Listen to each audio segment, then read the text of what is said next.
CBN, Café com Política. Bruno Silva, cientista político aqui com a gente. Bom dia, Bruno. Olá, muito bom dia, Sandra. Bom dia, Felipe Pereira e, claro, os nossos queridos ouvintes, tudo bem? Tudo certo, Bruno, Tudo bom bem, dia. Bruno.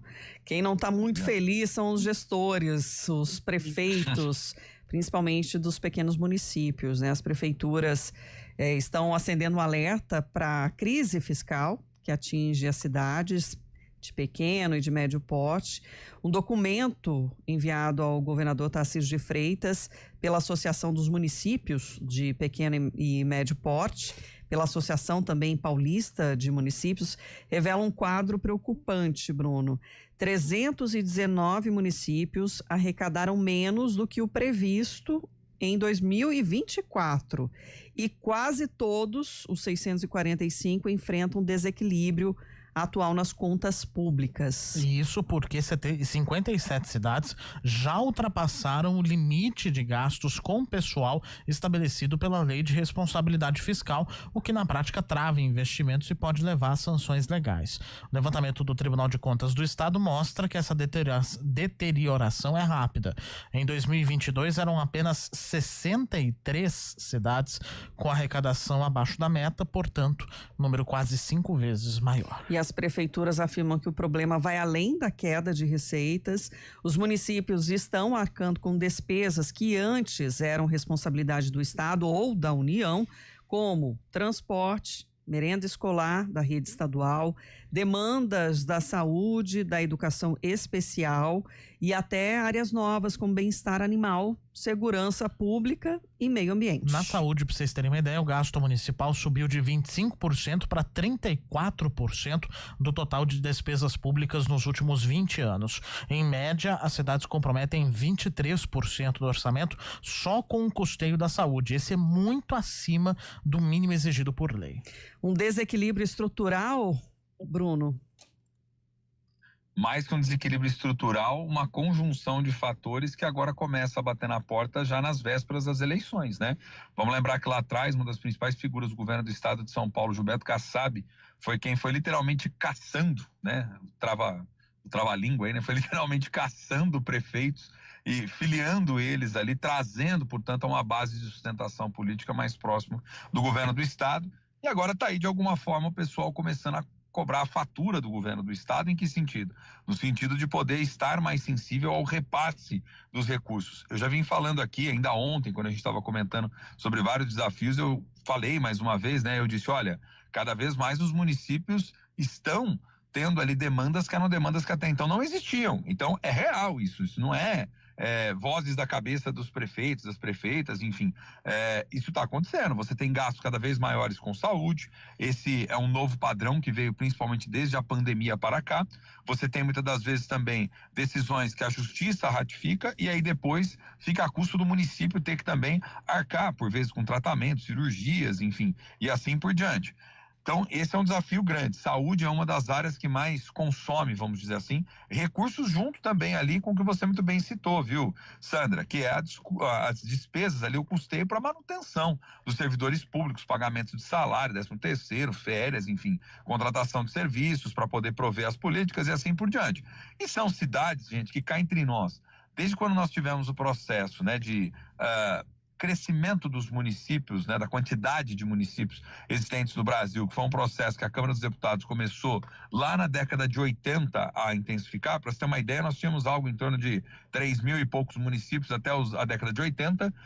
De lá para cá, hoje nós chegamos aos atuais mais de 5.570 municípios que nós temos no Brasil. E muitos desses foram criados, legitimados, os processos foram feitos naquele espírito que era o espírito da Constituinte, né? Autonomia local, as pessoas podendo decidir melhor sobre os recursos localmente, elegendo seus representantes políticos, vereadores, prefeito, o prefeito podendo fazer nomeação de times de secretário, com autonomia administrativa, gerenciando os próprios recursos para decidir sobre o futuro da cidade. Mas hoje, passadas aí mais de 3 décadas desse processo como um todo, o que vem cada vez mais ficando evidente para todos nós, que esses municípios têm dificuldade de andar com as próprias pernas devido ao fato de que não possuem, muitas das vezes, atividades econômicas correspondentes à geração de recursos locais, né? Então, isso faz com que eles se tornem altamente dependentes das transferências constitucionais, que são transferências que vêm via de regra ou do governo federal ou principalmente do governo do estado, principalmente a chamada quota parte do ICMS, que é um tributo do estado, que o estado depois repassa a parte para o município. Então, o que essas centenas de prefeitos e prefeitas estão dizendo para o governo do estado? Olha, não está dando com recurso próprio, não está dando diante das circunstâncias, diante desse aumento. Por quê? Porque muitos dos gastos o estado vem lavando as mãos, literalmente. Né? Então como o estado fica ali meio que num limbo jurídico muitas das vezes, ele vai dando ênfase em algumas ações e tirando a mão de outras. E o que os prefeitos agora estão fazendo é batendo na porta ali do governador e dizendo, olha, precisamos, porque senão a coisa vai ficando cada vez pior, e aí o gasto vai aumentando, o Tribunal de Contas cola em cima. Então esse eu acho que é um dos efeitos principais, que é uma questão estrutural. E tem um segundo, né, Sandra? O segundo que a gente não pode nunca esquecer, que é também fazer um pente fino para pensar do ponto de vista técnico, burocrático, administrativo, o que pode ser melhor racionalizado nessas administrações, se é possível, por exemplo, cortar cargos, às vezes são cargos em comissão, se é que eles têm em grande quantidade, aí precisa olhar, obviamente, cada realidade municipal, local, para poder compreender isso, gerando mais eficiência, tendo ali servidores que sejam servidores que consigam ajudar também nessa gestão dessas políticas públicas de uma forma mais eficiente, né? Vamos lembrar que no Brasil o desafio da profissionalização da administração ele está posto há muitos anos e em muitas cidades ele ainda está presente até os dias de hoje.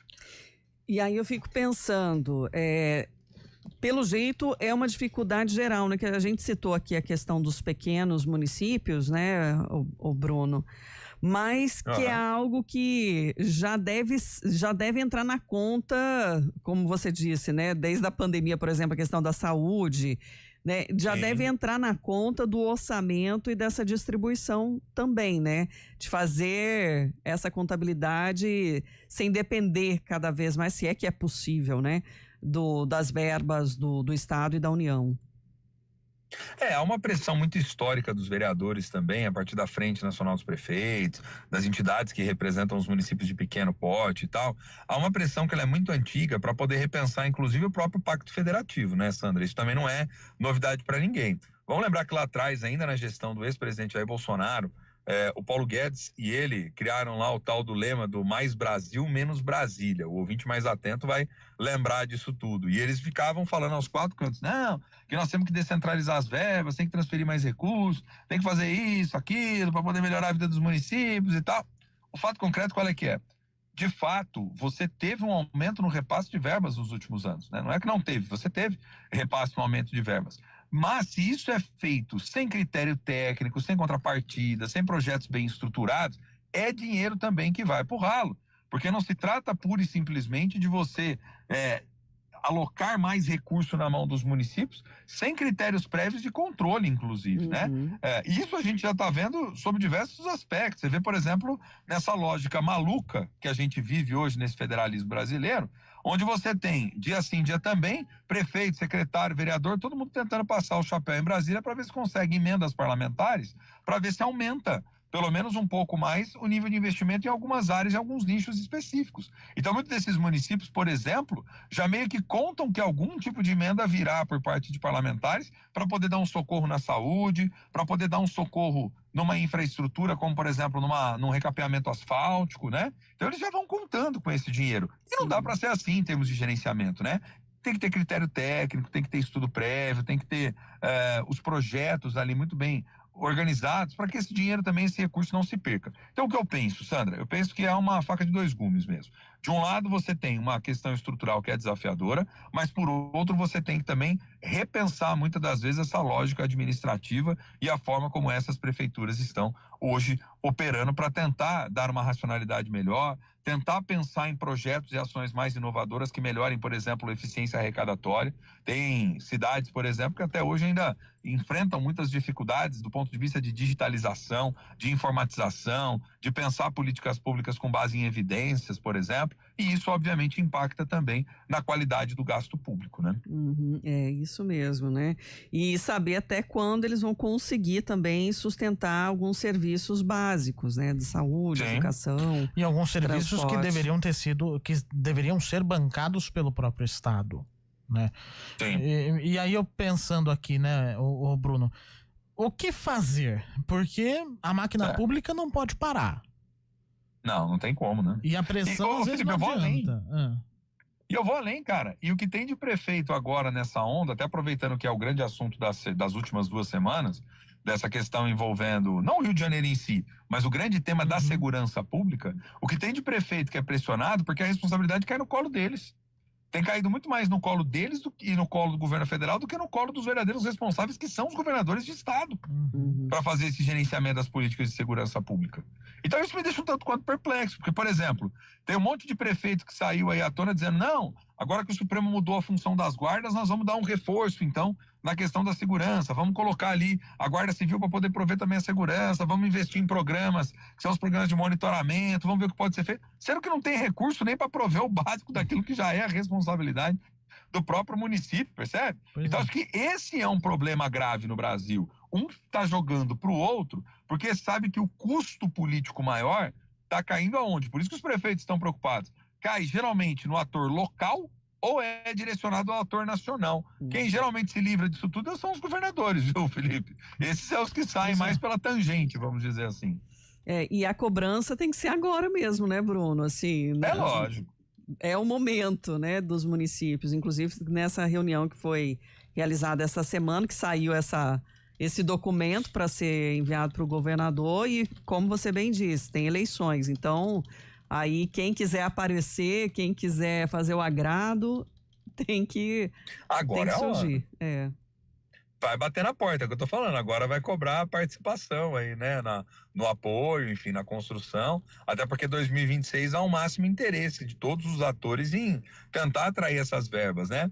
A gente parece coisa de história antiga do Brasil, né? Mas não é, né, gente? A gente sabe que em ano eleitoral é quando muitas das vezes certos recursos chegam aos municípios, né? Então aí começam a chegar mais verbas para saúde, né? Para o asfalto, como eu disse há pouco, né? Certas verbas aí para educação, reformas que não saíram. Aí o pessoal inaugura de tudo, né, Felipe Sandro? Inaugura desde placa em rotatória até buraco que foi tapado, né?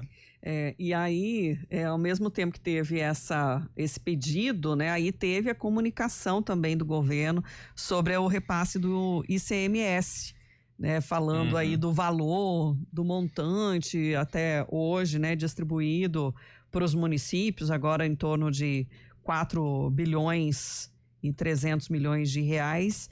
Esses valores que são alguns até semanais, né, depende aí de prazo de pagamento do imposto, depende do mês também, que tem algumas datas que são fixadas aí e essas variações de valores depende, claro, dessa semana ou do mês a mês enfim, e aí veio pelo menos esse comunicado, né, meio que talvez aí para... Querendo justificar, né, no montante, mas o montante não resolve a distribuição das partes nessa hora, né? 4 bilhões, tá, mas quanto tá pingando às vezes para um município específico, que é quem tá precisando mais do que o outro, né? Então há desigualdades federativas no Brasil que precisam ser consideradas. Isso porque nós estamos falando de municípios do interior do estado de São Paulo, hein, gente? Que é um estado onde você tem uma relativa descentralização de atividades econômicas, né? Você olha para o interior do estado de São Paulo, é uma outra lógica de interior quando comparado a outros interiores do Brasil, né, gente? Vamos ser sinceros, né? Você tem atividades industriais, atividades em todos os setores primário, secundário da economia relativamente bem distribuído pelo estado. E mesmo cidades menores, às vezes operam como cidades satélites, enfim, cidades mais próximas ali, cuja atividade econômica da maior acaba incidindo também sobre a menor. Agora, você imagina a realidade de outras tantas cidades aí esparramadas pelo interior do Brasil, como não está caótica, né? Tem muitos projetos, tem inclusive discussões a nível nacional. Eu lembro que o Serra, né, O Serra tinha, inclusive, um projeto no Senado sendo debatido, inclusive que botavam o dedo na ferida sobre essa questão da autonomia dos municípios, se municípios, a dependerem ali dos índices fiscais, se eles teriam condição de continuar sendo municípios, deveriam ser anexados a outros. Aí entra em questões que envolvem também a soberania mais local, porque lá atrás muitos desses municípios que foram criados por plebiscito e, portanto, com apoio da população local. Então, é um tema delicadíssimo, a verdade é essa, e que vai trazer ainda mais preocupação, porque a partir agora do ano que vem, quando vão começar a ser simulados os valores da nova reforma tributária, é que a gente vai começar a ver os cabelos ainda mais em pé desses prefeitos. Porque aí, como vai ter esse imposto dual, a coisa vai ficar mais difícil ainda. Ô Bruno, falando de arrecadação, só para fechar aqui, né, que ontem os vereadores aprovaram 2 projetos, um deles é daquele recadastramento imobiliário por georreferenciamento, né, para identificar aí as construções que não foram legalizadas, né? Aí o secretário, mesmo os vereadores dizendo que não é com o objetivo de arrecadação de IPTU, mas vai impactar. Não, pode não ser o prioritário, mas, né? Gente, é aquela história, né? Tem fumaça? Não, às vezes não tem fogo, imagina, é só resquício, né? Gente, né? É aquela história, tudo bem. Eu até entendo o argumento de que é por uma questão de justiça também, para que você cobre efetivamente de modo correto das pessoas, mas não vamos ser ingênuos nessa altura do campeonato também, né? É isso. E teve também a implantação lá das microflorestas urbanas aprovado, então algo que a gente já estava no radar aí, nenhuma contestação dos demais projetos da pauta. Ontem tava foi tudo tranquilo. telegrafado, aprovaram tudo, né? Aprovaram tudo. Isso. Bruno, nos encontramos amanhã. Combinado, gente. Um abraço para você, Sandra, Felipe, queridos ouvintes, né? Uma boa terça aí, uma boa semana para todos aí, quem tá chegando agora com a gente também. Valeu. Boa terça.